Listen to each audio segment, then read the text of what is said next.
Good morning, world. How we doing today? Man, it's a gray, gloomy day. Man, oh man. I thought I'd talk about some stuff I've been watching on the news. Uh, some of it, and I've told y'all before. You listen to about this much of the news, and the rest is all bullshit, propaganda, opinionated, etc., etc. You might get about that much uh, actual facts. Well, let's see what we've been watching. Let's talk about um, the young man, the pilot, the Jordanian pilot that was burnt to death back in January, the early part of January. Uh, that's a bunch of crap, doing that kind of crap. Assuming that it's actually this group called ISIS or whatever that's doing it. I mean, I wouldn't put it past any governing body to stage an event and sacrifice somebody in order to get uh, another country into a war. I mean, it's happened in the past. It's amazing the shit that one country will do to get another country involved or whatever. So I don't know. I wasn't there. I didn't see it firsthand. All I'm getting is the information from the news. And here's the kicker. It was some what was it, Idaho or Indiana representative or something like that was on Fox News. So I was watching Fox News, and he said, it was so satanic. He used the word satanic twice at the beginning when they first, showed him as somebody that was coming on, and then he used it again during his spiel, his spin, if you will. And of course, they're vilifying and that's a pretty villainous act. That's an absolutely villainous act.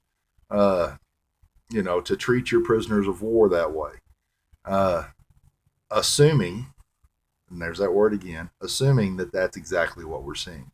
We're probably, I mean, most cases, we're only seeing what they want us to see. And that's a sad state of affairs. That's a truly sad state of affairs.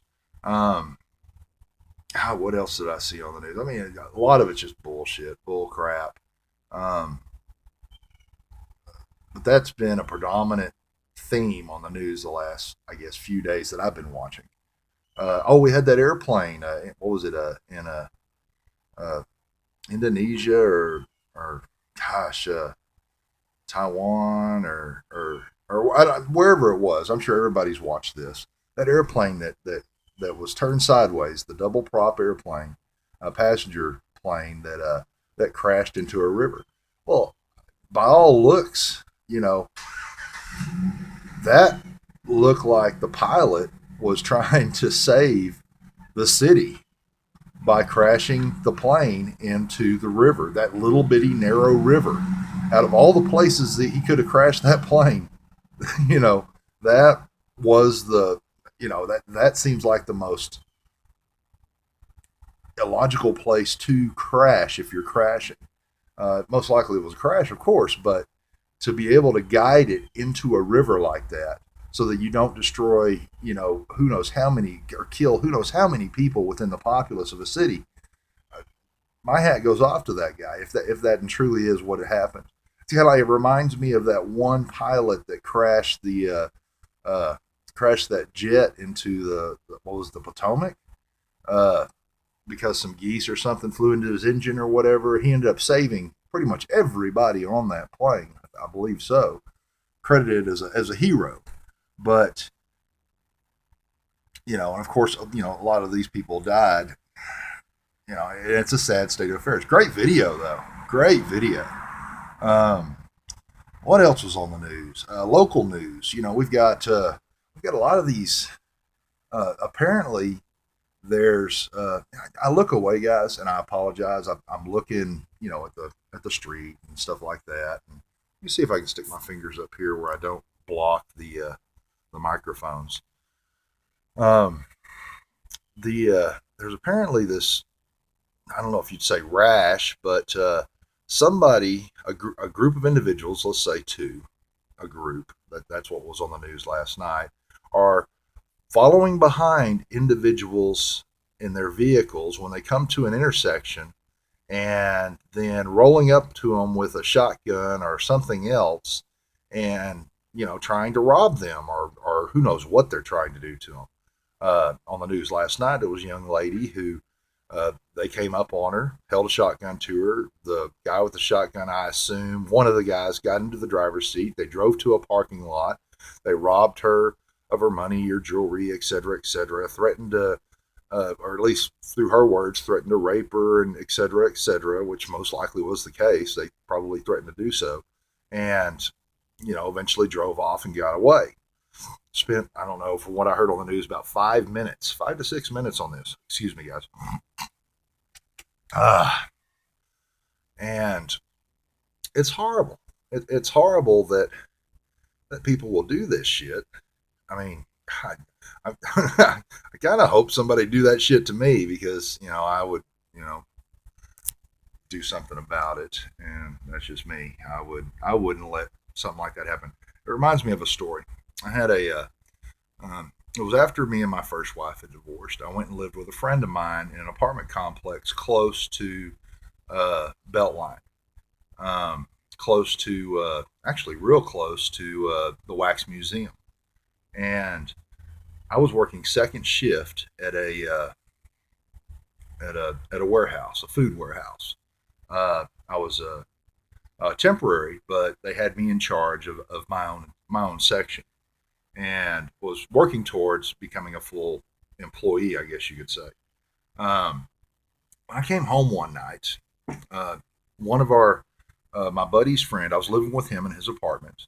Like I said, it was shortly after me and my first wife split up, I guess you could say, before our divorce. And we came home one evening. Me and a second friend, somebody else that lived in the apartments that was really, truly closer to friends with my friend than I was with him.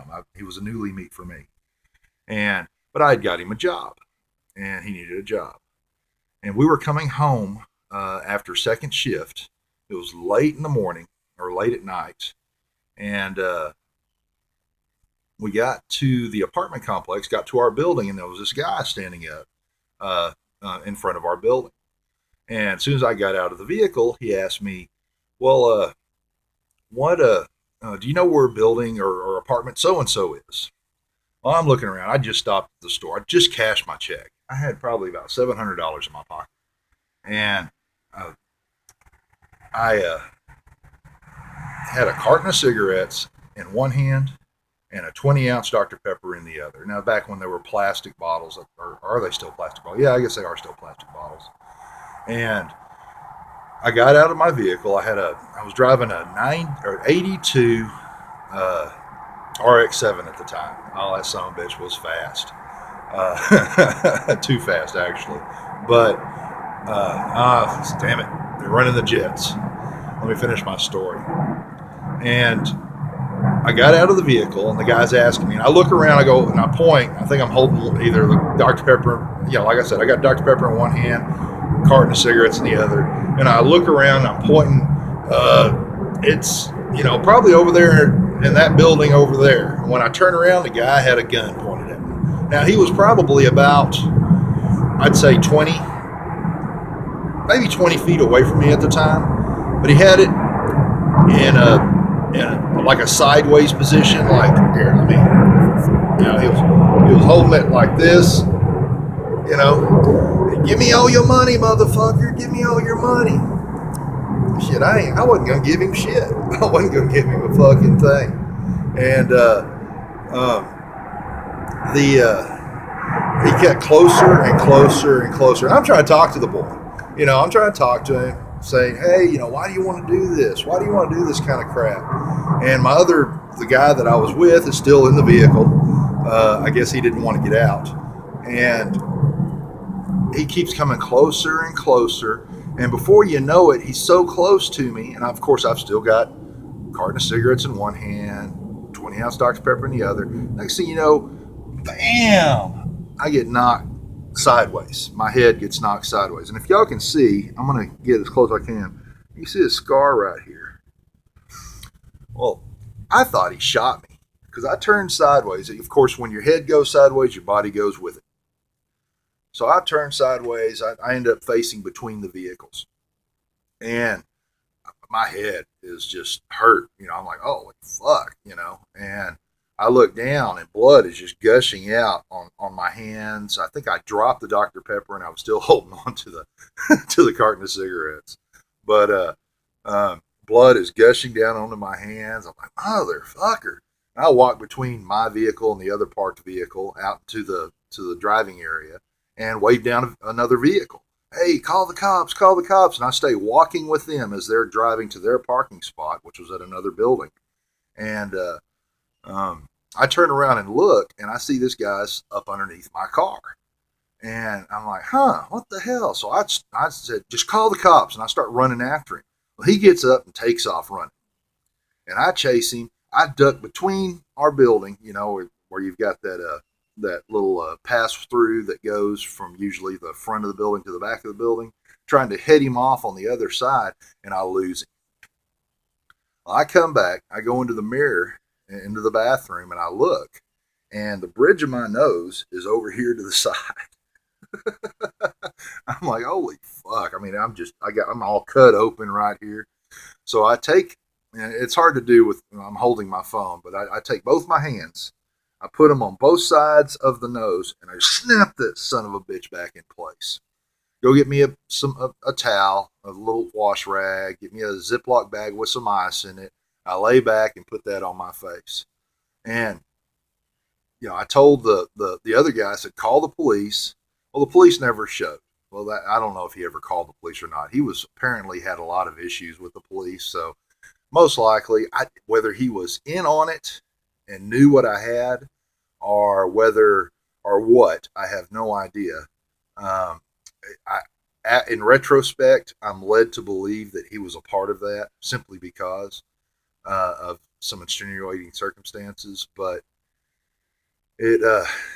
I still went to work the next day, and I looked like a raccoon. I mean, I was black and blue, and I had a Band-Aid I stuck over my nose right there where I was cut on the ridge.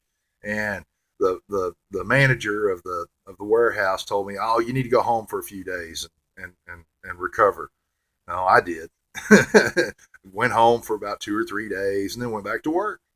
But man, it's amazing that what some people will do in this world to other people just for that almighty fiat green money, that they'll rob them or whatever. And,